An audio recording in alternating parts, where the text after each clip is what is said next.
Hello അസ്സലാമു അലൈക്കും, welcome back. എന്തൊക്കെയാണ് വിശേഷം? എല്ലാവരും സുഖമായിട്ടിരിക്കുന്നില്ലേ? ഇന്നതാ ഒരു സ്പെഷ്യൽ റെസിപ്പി ആയിട്ടാണ് കേട്ടോ വന്നിട്ടുള്ളത്. നല്ല അടിപൊളിയായിട്ടുള്ള ഒരു ടീ കേക്കിൻ്റെ റെസിപ്പിയാണ്. അത് മാത്രമല്ല ഇതിലൊരു സീക്രട്ട് ഇൻഗ്രീഡിയൻസും കൂടി ചേർക്കുന്നുണ്ട് കേട്ടോ.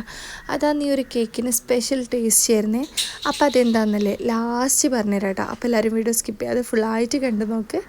അപ്പോൾ ഫസ്റ്റ് തന്നെ ഡ്രൈ ആയിട്ടുള്ള ഒരു ബൗളെടുത്തിട്ട് അതിലേക്ക് 3 എഗ്ഗ് പൊട്ടിച്ച് വയ്ക്കുന്നുണ്ട്. പിന്നെ 1 ടീസ്പൂൺ വാനില എസൻസും കൂടി ചേർത്ത് കൊടുത്തിട്ട് നന്നായിട്ട് ബീറ്റ് ചെയ്തെടുക്കുന്നുണ്ട് കേട്ടോ.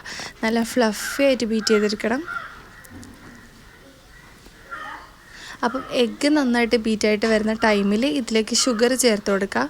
നിങ്ങൾക്ക് വേണമെങ്കിൽ പൊടിച്ചിട്ടുള്ള പഞ്ചസാര എടുക്കാം. അങ്ങനെ ആവുമ്പോൾ 1 കപ്പ് പൊടിച്ച പഞ്ചസാര എടുക്കുക. ഞാനിപ്പോൾ പൊടിക്കാനൊന്നും നിന്നിട്ടില്ല, അതുകൊണ്ട് തന്നെ 1/4 കപ്പ് പഞ്ചസാരയാണ് കേട്ടോ എടുത്തിട്ടുള്ളത്. പൊടിക്കാണ്ടാണെങ്കിൽ 1/4 കപ്പ്, പൊടിച്ചിട്ടാണെങ്കിൽ 1 കപ്പ്. ഇങ്ങനെ ആകുമ്പോൾ കുറച്ചധികം ടൈം ബീറ്റ് ചെയ്യേണ്ടി വരും, വേറെ പ്രശ്നമൊന്നുമില്ല. അപ്പോൾ ഇതാ നന്നായിട്ട് ബീറ്റ് ചെയ്ത് നല്ല ഫ്ലഫി ആക്കി എടുത്തിട്ടുണ്ട്. ഇതാ ഇതുപോലെ കളറ് ചേഞ്ച് ആവണം കേട്ടോ. നല്ല ക്രീമി ആയിട്ട് വരുന്ന ടൈമിൽ ഇതിലേക്കൊരു 4 ടേബിൾ സ്പൂൺ അളവിൽ ഓയിൽ ചേർത്ത് കൊടുക്കുന്നുണ്ട്. നിങ്ങൾക്ക് സൺഫ്ലവർ ഓയിലോ അതല്ലെങ്കിൽ ബട്ടറോ ഗീയോ യൂസ് ആക്കുക. ഞാനിപ്പം സൺഫ്ലവർ ഓയിലാണ് യൂസ് ആക്കിയിട്ടുള്ളത്. എന്നിട്ട് ജസ്റ്റ് ഒരു 10 സെക്കൻഡ് ലോ സ്പീഡിലിട്ടിട്ട് ഒന്ന് ബീറ്റ് ആക്കുക, അത്രയേ വേണ്ടൂ. ബട്ടറോ ഗീയോ ഒക്കെ യൂസ് ചെയ്യുകയാണെങ്കിൽ കുറച്ചുകൂടി ടേസ്റ്റി ആയിരിക്കും, ഒരു റിച്ച് ഫ്ലേവർ കിട്ടും. ഞാനിപ്പം ഇങ്ങനെയാണ് ചെയ്തെടുക്കുന്നത്. ഇതും അടിപൊളിയാണ്, ടേസ്റ്റിൽ ഒരു ഇതുമില്ല, അത്രയും ടേസ്റ്റിയാണ്. ഇനിയിപ്പോൾ അതവിടെ മാറ്റി വെച്ചിട്ട് വേറൊരു ബൗളിൽ 1 കപ്പ് അളവിൽ മൈദ എടുത്തിട്ടുണ്ട്. എന്നിട്ട് അതിലേക്ക് 1 ടീസ്പൂൺ അളവിൽ ബേക്കിംഗ് പൗഡർ ചേർത്ത് കൊടുക്കുന്നുണ്ട്. ഞാനിപ്പം 1 ടീസ്പൂണിൻ്റെത് എൻ്റെ കയ്യിൽ മിസ്സായിപ്പോയി, അതുകൊണ്ട് 1/2 ടീസ്പൂണിൻ്റെതിൽ 2 പ്രാവശ്യമായിട്ടാണ് ഇട്ട് കൊടുത്തിട്ടുള്ളത്. പിന്നെ 1/4 ടീസ്പൂൺ അളവിൽ ബേക്കിംഗ് സോഡ, 1 നുള്ളു ഉപ്പ്, പിന്നെ ഇതാ നമ്മുടെ സ്പെഷ്യൽ ഇൻഗ്രീഡിയൻ്റ് ആയിട്ടുള്ള കസ്റ്റർഡ് പൗഡറാണ് കേട്ടോ.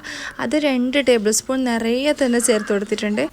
ഇനി ഇതവിടെ മിക്സ് ചെയ്തിട്ട് മാറ്റി വെച്ച് കൊടുക്കാം. ഇനി നമ്മൾ ബീറ്റ് ചെയ്ത് വെച്ചിട്ടുള്ള ആ ഒരു എഗ്ഗിൻ്റെ ബാറ്ററിയില്ലേ, അതെടുത്തിട്ട് നമ്മൾ ഈ ഒരു മിക്സ് ചെയ്ത് വെച്ചിട്ടുള്ള മൈദയും ഈ ഡ്രൈ ഇൻഗ്രീഡിയൻസൊക്കെ അരിച്ചിട്ട് അതിലേക്ക് ചേർത്ത് കൊടുക്കുക കേട്ടോ. നന്നായിട്ട് അരിച്ചിട്ട് ചേർത്ത് കൊടുക്കുക, കട്ടയൊന്നും ഇല്ലാണ്ട് നല്ല പോലെ ഒന്ന് സീവ് ചെയ്തെടുക്കുക.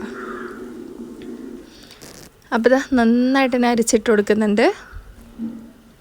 നിങ്ങൾക്ക് വേണമെങ്കിൽ ആദ്യം തന്നെ വേറെ ബൗളിലേക്ക് അരിച്ചിട്ട് എടുത്ത് അങ്ങനെയൊക്കെ ചേർത്ത് കൊടുക്കാം കേട്ടോ. ഞാനിപ്പോൾ പെട്ടെന്ന് ചെയ്യാൻ വേണ്ടിയിട്ട് ഇതിലേക്ക് തന്നെ അങ്ങ് അരിച്ചിട്ട് ചേർത്ത് കൊടുക്കുകയാണ് ചെയ്യുന്നത്.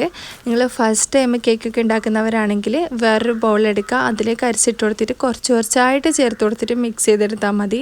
പെട്ടെന്ന് ഒരുപാട് ഇങ്ങനെ ചെയ്തെടുക്കുന്ന ടൈമിൽ നമ്മൾ ബാറ്റർ വല്ലാണ്ടങ്ങ് ലൂസായി പോവും. അപ്പോൾ അതൊന്ന് ശ്രദ്ധിക്കണം. വേറൊരു ബൗളെടുത്തിട്ട് അതിലേക്ക് അരിച്ചിട്ട് ഇട്ട് കൊടുക്കുക. എന്നിട്ട് കുറച്ചായിട്ട് ചേർത്ത് കൊടുത്തിട്ട് മിക്സ് ചെയ്തെടുത്താൽ മതി. പിന്നെ ഈ ഒരു ടൈമിൽ തന്നെ 2 ടേബിൾ സ്പൂൺ പാലും കൂടി ചേർത്ത് കൊടുക്കുന്നുണ്ട്. ചൂടാക്കിയിട്ടൊന്നുമില്ല, ജസ്റ്റ് റൂം ടെമ്പറേച്ചറിലുള്ള പാലെടുക്കുക, തണുപ്പുണ്ടാവാൻ പാടില്ല. തണുപ്പ് ഒട്ടും ഇല്ലാണ്ട് എടുത്താൽ മതി. ഇനിയിപ്പോൾ അതും കുറച്ചായിട്ട് ചേർത്ത് കൊടുത്തിട്ട് നന്നായിട്ട് മിക്സ് ചെയ്തെടുക്കാം. കട്ട് ആൻഡ് ഫോൾഡ് മെത്തേഡിൽ വേണം കേട്ടോ ഇത് മിക്സ് ചെയ്തെടുക്കാനായിട്ട്. അല്ലാണ്ട് നമ്മൾ അങ്ങനെ സ്പീഡിൽ മിക്സ് ചെയ്യുകയാണെങ്കിൽ നമ്മുടെ ബാറ്റർ നല്ല പോലെ ലൂസായി പോവും. പിന്നെ നമുക്ക് കേക്ക് ഇത്ര സോഫ്റ്റായിട്ട് കിട്ടില്ല കേട്ടോ. അപ്പോൾ അതൊന്ന് ശ്രദ്ധിച്ചാൽ മതി. കുറച്ച് കാര്യങ്ങൾ ശ്രദ്ധിച്ചാലേ നമുക്ക് അടിപൊളിയായിട്ട് ചെയ്തെടുക്കാനായിട്ട് പറ്റും. നമ്മളെടുക്കുന്ന ഒന്നിലും തന്നെ വെള്ളത്തിൻ്റെ അംശം ഉണ്ടാവാൻ പാടില്ല. നമ്മളെടുക്കുന്ന ബൗളായാലും എല്ലാം തന്നെ നന്നായിട്ട് ഡ്രൈ ആയിട്ട് എടുക്കണം. പിന്നെ കേക്ക് ഉണ്ടാക്കുന്ന ഏതൊരു ഐറ്റം ആയിക്കോട്ടെ ഒന്നിനും തന്നെ തണുപ്പുണ്ടാവാൻ പാടില്ല കേട്ടോ. എല്ലാം തന്നെ റൂം ടെമ്പറേച്ചറിലേക്ക് ആയിട്ടാകുമ്പോൾ മാത്രമേ നമ്മൾ കേക്ക് ഉണ്ടാക്കാനായിട്ട് പറ്റുള്ളൂ, അല്ലെങ്കിലും കേക്ക് ഹാർഡായിട്ട് പോവും. ഇനിയിപ്പോൾ നമ്മൾ ഏതിലാണോ ബേക്ക് ചെയ്തെടുക്കുന്നത് ആ ഒരു പാൻ എടുക്കുക, അതിലേക്ക് കുറച്ച് ഗീ ഒന്ന് സ്പ്രെഡായി കൊടുക്കുന്നുണ്ട്.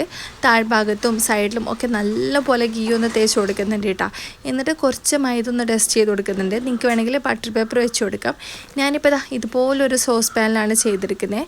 നിങ്ങൾക്ക് നോർമലി നമ്മൾ കേക്കൊക്കെ ചെയ്യുന്നത് പോലെ ആ ഒരു ടിന്നിൽ ഒഴിച്ച് വെച്ചിട്ട് ഗ്യാസ് സ്റ്റോപ്പിലോ അവനിലോ ബേക്ക് ചെയ്തെടുക്കാം. ഞാനിപ്പോൾ ഇതേപോലെയാണ് ചെയ്തെടുക്കുന്നത്. ഇതിന് പകരം നിങ്ങൾക്ക് വേണമെങ്കിൽ കുക്കറിൽ അതിന് വിസിൽ മാറ്റിയിട്ട് അങ്ങനെയും ചെയ്യാം കേട്ടോ.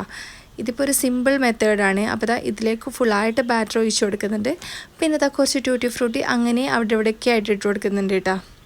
നിങ്ങൾക്ക് ഇഷ്ടമുള്ള ക്വാണ്ടിറ്റിയിൽ ഇട്ട് കൊടുക്കാം. ഇവിടെ ഇപ്പോൾ മക്കൾക്ക് ഒരുപാട് കഴിക്കുന്നത് ഇഷ്ടമില്ല, അതുകൊണ്ട് ഞാൻ ഇത്രയൊക്കെ ചേർത്ത് കൊടുക്കുന്നുള്ളൂ. ഇതിഷ്ടമാണെങ്കിൽ അത്യാവശ്യം നന്നായിട്ട് തന്നെ ചേർത്ത് കൊടുക്കുക. ഇനിയിപ്പോൾ ഇതാ അടച്ച് വെച്ചിട്ട് ഒരു പഴയ പാൻ എടുത്തിട്ട് താഴെ വെക്കുന്നുണ്ട് കേട്ടോ. എന്നിട്ട് അതിൻ്റെ മുകളിലേക്കാണ് നമ്മൾ ബേക്ക് ചെയ്യുന്ന ഈ ഒരു പാൻ വെച്ച് കൊടുത്തിട്ട് ഒരു 3/4 മണിക്കൂർ ഒന്ന് ബേക്ക് ചെയ്തെടുക്കുന്നുണ്ട് കേട്ടോ. ആ ഒരു ടൈം കൊണ്ട് തന്നെ നന്നായിട്ട് കിട്ടിയിട്ടുണ്ട്. അപ്പോൾ ഇടയ്ക്കൊന്ന് ചെക്ക് ചെയ്ത് നോക്കുക. ഞാൻ ലോ ഫ്ലെയിമിലിട്ടിട്ടാണ് ബേക്കാക്കി എടുത്തിട്ടുള്ളത്. ചെക്ക് ചെയ്ത് നോക്കിയിട്ട് കുക്കായിട്ടുണ്ടാകുന്ന ഇടയ്ക്കിടയ്ക്ക് ഒന്ന് ചെക്ക് ചെയ്ത് നോക്കുക കേട്ടോ. കരിഞ്ഞ് പോകാണ്ടൊക്കെ ഒന്ന് നോക്കുക. അപ്പോൾ ഇതാ നല്ല സോഫ്റ്റ് ആയിട്ടുള്ള നമ്മുടെ ടീ കേക്ക് ഇവിടെ റെഡി ആയിട്ടുണ്ട്. ഭയങ്കര സോഫ്റ്റാണ് കേട്ടോ ഇത്. കഴിക്കാനും നല്ല ടേസ്റ്റാണ്. അപ്പോൾ നമുക്കിതൊന്ന് കട്ട് ചെയ്തെടുക്കാം. ചൂടൊക്കെ മാറിയതിന് ശേഷമാണ് കേട്ടോ ഞാൻ കട്ട് ചെയ്യുന്നത്. അപ്പോൾ ഇത് നിങ്ങൾക്ക് ഇഷ്ടമുള്ള വലുപ്പത്തിൽ കട്ട് ചെയ്തെടുക്കുക. നമ്മൾ കേക്കിൻ്റെ ടിന്നിലാണ് ബേക്ക് ചെയ്യുന്നതെങ്കിൽ ഒരു 8 ഇഞ്ചിൻ്റെ ടിന്നിലൊക്കെ ബേക്കാക്കി എടുക്കുക. ഞാനിപ്പം ഈ ഒരു പാൻ തന്നെ അത്യാവശ്യം നല്ല വലിയ പാനാണ് കേട്ടോ. അതിൻ്റെ സൈസൊന്നും എനിക്കറിയില്ല. അപ്പോൾ അത് നല്ല സോഫ്റ്റ് ആയിട്ടുള്ള കേക്കാണ്. ഇപ്പോൾ തന്നെ നിങ്ങൾക്ക് മനസ്സിലാവുന്നുണ്ടാവും എത്രത്തോളം സോഫ്റ്റാണെന്ന്. പിന്നെ നമ്മുടെ കസ്റ്റേർഡ് പൗഡർ ചേർത്ത് കൊടുത്തുകൊണ്ട് തന്നെ ആ ഒരു യെല്ലോ കളറും കിട്ടിയിട്ടുണ്ട്. നല്ലൊരു ഫ്ലേവറും കൂടിയാണ്. ഇനി ഇഷ്ടമുള്ള അളവിലൊക്കെ ഒന്ന് കട്ട് ചെയ്തെടുക്കുക. വലുപ്പത്തിൽ കട്ട് ചെയ്തെടുക്കുക. അപ്പോൾ നല്ല സിമ്പിളായിട്ടുള്ള നമ്മുടെ ടീ കേക്ക് ഇവിടെ റെഡി ആയിട്ടുണ്ട്. എല്ലാവർക്കും ഈ ഒരു റെസിപ്പി ഇഷ്ടമായി എന്ന് കരുതുന്നു. ഇഷ്ടമായിട്ടുണ്ടെങ്കിൽ എന്തായാലും ട്രൈ ചെയ്ത് നോക്കിയിട്ട് നിങ്ങളുടെ ഫീഡ്ബാക്ക് അറിയിക്കാട്ടോ.